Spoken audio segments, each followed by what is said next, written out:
Welcome to another edition of the Kilted Homesteader. Today I'm going to be doing a review on a flaring plasma cutter that I had gotten off of Amazon. I had it saved in my cart for a while, my wish list for a while, and wasn't in a big hurry to buy it, but I knew I wanted to get one someday.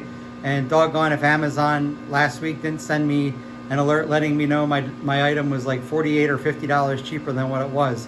It was already a fairly affordable price, but obviously I couldn't resist the temptation and figured it'd be a good time to pull the trigger on it. I've never used a plasma cutter before. I've seen lots of videos on how to, and I'm still learning on it. But I'll tell you what, to me, in my mind, having a plasma cutter is a game changer when it comes to a workshop. There's so many, it's so much more versatile, I think, than a torch. There's still a need for a torch, and I have a small mini torch that I use for heating things up that I'm trying to break loose. But I'll tell you, when it comes to the plasma, it's a whole nother world, and it's really interesting. And I know the sky's the limit when it comes to what you can do with a plasma cutter. So I had a welding cart here that I had purchased a couple years ago from Harbor Freight. It was on special, and it was the same time I picked up my welder, my Lincoln welder. And when I got the plasma cutter, I was thinking I might have to buy another cart for it. But as you can see, this plasma cutter, which is a flaring model, FC500D, fit perfectly underneath there. And all I did was put a little small piece of 2x4 underneath of it just to keep the front end up, because otherwise the wires would be kind of hitting on this lip right here. So I put that on and it works really well.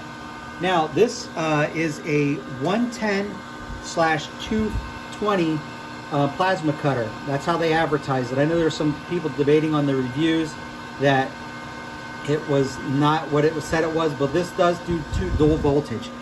And I'm going to show you some of the things I like and some of the things I don't like about the plasma cutter. But I'll tell you my final opinion at the end. So I'm going to take this out here right now, and you can see here on the back of this, you got your air line. It says gas, but that's your air line coming from your regulator up there. And then of course your 110/220 plug, and they give you an adapter for it so it can be plugged into a regular 110 household outlet. I had my cousin, he's an electrician, he came over and he wired it up 220 for me. I had to have a different wire put in anyway because I had this on a 20 amp 110 breaker initially when I first got it, and it kept popping the breaker on a 20 amp for the 110. Now he put 220 in, and it's a 30 amp breaker, and we did a test today. I plasma cut a really thick piece of metal at max amps, and it was drawing 18 amps through the cable. So we're good through the wires. So we're good to go there. Now they initially give you an air regulator that mounts on the back here, and it also has your gauge to tell you what air pressure is being put out. And of course, with plasma cutter, you need to have the right amount of air and the right amount of electricity in order for things to work the right way. Well, having it on the back of a machine like this was not very practical if you had to change your air, because the gauge is back here and the knob to change your air regulator will be back here. And if it's back in this place where it's at, it would not be very practical at all. So what I did was I took the air regulator, and I'm going to turn my welding cart a little bit here, and I took the air regulator off and I mounted it. There was actually two bolts right here holding this shelf on the welding cart. I took them out and I used them to hold the bracket on for the air regulator. Now, if I have to change, it's really easy to see and get to. It's right here on the side, and of course you change your air pressure up here at the top. Now, one downside to it, this is measuring air in MPa instead of PSI. So PSI is what us Americans always seem to know the most about. So I have a chart here that I got offline that shows what amps should be used for different types of metal and what air pressure and PSI would need to be used to cut that metal in the most efficient way possible. Well, obviously this is PSI, the gauge is MPa. So on the back side of this form here that I had laminated, here's a pressure conversion chart. So if it says it needs 40 PSI, you go over to MPa, it needs to be 0.276, which that gauge does show is 0.3, 0.4, 0.5 on up. So it's a pain in the neck in some ways, but there is a workaround around being able to use this plasma cutter and have it work a proper way. So that's one thing that I found that was a little frustrating with the plasma cutter, is it wasn't in PSI, which I think for most hobbyists, we know PSI more than we know MPa when it comes to what the how it correlates with each other.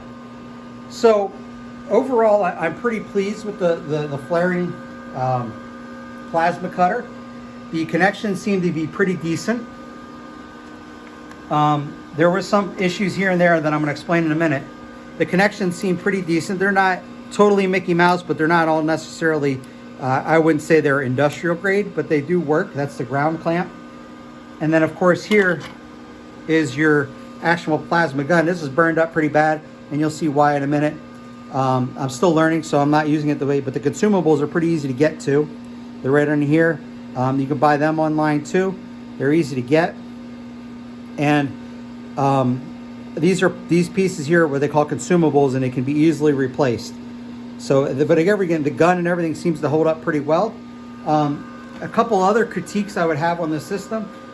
One is they give you a bayonet connectors here for your air hoses, which is fine for the one going here. But this one here, most of us have an air hose connection that connects right in. And it said in the book that they come with an air end there that you can put a regular air hose onto, along with 2 bayonet connectors. Well, it didn't. It had 2 bayonet connectors and no other fitting. So I bought a short length of hose that I'm dedicating to this anyway, and I just cut it off and was able to slide it on and clamp it on. Not exactly what I want, but this air hose is dedicated to this plasma cutter, so that works out overall. One thing I would encourage you, if you do get this plasma cutter, is to buy yourself some extra consumables. Some of these consumables are for obviously for my welder, but like that one, and these all here are all for the plasma cutter. So I have extras because consumables are obviously consumable. In other words, they're made to be burned up and burned through, and they're fairly inexpensive in the long run in using them. Now, the other thing I do appreciate, everything they had, the setup, the cost on it was really good. I got a really good sale on Amazon. So far, I've only used it maybe a half hour's worth of work. And I'll show you over here some of the items that I did some work on. All right, so these are the items that, in trying to learn my plasma cutter, I was experimenting and trying different cuttings and to see how it would work. This is let me see here. I can't remember off the top of my head. I think it's 26 gauge. It has it listed as 26 gauge galvanized steel. Put that up so you can see 26 gauge galvanized steel. It's just a scrap piece I have that I've used for different projects around the workshop. And my first cut obviously was this one right here. I was just trying to get the feel and how it works and everything, and it did really well. This here was from the other day, but this cut here was all from today. Just working and see how smooth it works and everything like that. Then this one here, I used a straight edge to try to cut. Now, one thing you got to watch with a plasma cutter, it's best to keep it moving. You can see where I stopped because it starts to blow the holes out a little bit bigger than it should be. And what I used for a straight edge was this here. It's just Inaffordable from Harbor Freight triangle. You run it, put it there, and you just run your tip right along the edge of it, and it helps keep a nice straight edge along there. And it doesn't burn this up. There's some burn marks on it, but it's not destroying this triangle. But again, you wouldn't want to use a plastic one. Obviously, that's a metal one there. Then I went over to a thicker piece of steel when we wanted to check amperages. My cousin wanted to see the draws on it, how much amps it was drawing. Again, I wasn't trying to do anything specific other than just cut real heavy metal. And we had it up at the highest setting, and I'll show you those settings here in a minute. And it cut through that probably like 5 seconds. It's amazing. I've only ever used a torch before, and the speed at what this cuts versus a torch is just amazing. Then once I got a little more comfortable in it, I have a trailer hitch on my truck. Then I needed to remove some extra material off on the bottom where it would rub when I backed out of my driveway. And it was a part of the hitch I didn't even need, or wasn't there for support. And that's 1/2 inch thick steel. And some of this was from when we torch cut it the other day, but when I used a plasma cutter, holy mackerel, it's so much more smoother and did a really good job. Even though it's 1/2 inch thick steel, this thing punched through it like butter. Obviously, you can't move as fast through it, but it slides a lot faster than the torch. I bet you it took about 1/8 of the time to make the cuts that we needed than it would have with a regular torch. So now I want to show you a couple more things on the machine here. one thing, if I had to critique flaring or whatever company makes flaring, is their owner's manual. It was not very consistent in telling you certain things, and it left some information out. This gauge here was not even talked about really in the guide as to what it was and what it means. But this sets the amount of time that the plasma cutter stays on after the cut. So, and that's to help keep your tip cool and to take care of the consumables. Watch here, I'm going to pull. It's not going to arc because this has to be a direct contact. That's a direct contact plasma cutter. But when I pull the trigger and I let off, it keeps going. And that's to keep the tip cool. Well, this gauge here is to regulate how long that stays on. I have it like at the halfway setting right now, just so it kind of cools the tip down so it lasts a little bit longer. That wasn't in the manual. The other thing is this gauge here, now this was in the manual. You can see this gauge here, it's set at the lowest rate possible right now, which is 26.3 amps. And then the highest, if I turn it all the way up, is 49.6, so roughly 50 amps is the highest that it goes up to. Now, when I was cutting that hitch, I probably was cutting for probably about 8 to 9 minutes, almost consistently. You know, trying to fix where some of the damage from the torch was. And at 220, having that hooked up to 220 today, running it for that time, never shut off, didn't shut down, so the workload seems to be doing pretty well with it. And that was at max amps. So those are some things. One thing is, like, I wish I would have talked more about this knob and what it does. I was able to find answers online and through trial and error figure out what it was. That was one thing I didn't talk about in the owner's manual. The other thing is, in the owner's manual, when it comes to talking about what kind of amperages were drawing and what you were going to need, it was very inconsistent. One area it told you it was going to draw this many amps, and the other area told it was going to draw that many amps, and it wasn't very consistent. Fortunately, like I said, my cousin's an awesome electrician, and he was able to help me out. We figured out what we would use. He said, I think a 30 amp will probably work good, but we'll test it once we get it in. We were going to initially go with a 40 or 50 amp, but due to COVID, I guess supplies on those type of breakers are kind of low right now and harder to come by. But he put the 30 amp in, like I said today, cut through at the highest amperage setting for a few minutes, and it drew at the most, he said, 18 amps. So the 30 amp breaker that we have for the 220 is more than enough. So there are some good pros and cons to this. This is not a Lincoln. This is not one of your Millers or your higher quality plasma cutters, but I think it's really good. Is it the best one out there? I'm going to tell you right now, absolutely not. It's not the best one out there. Is it good enough for the home user or just a small workshop, a hobby workshop?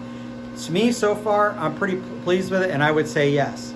Again, there may be some people that disagree with me, but my experience has been really positive so far, and I showed you some of the adapters, things I adapted to make it more user-friendly for me with moving the gauge and stuff like that.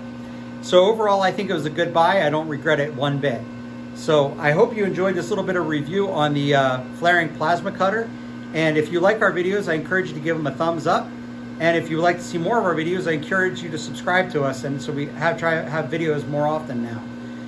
And lastly, if you wanted to be notified, hit the notification button and that will let you know every time we put out a new video. So thank you again for watching, and I hope you have a blessed day.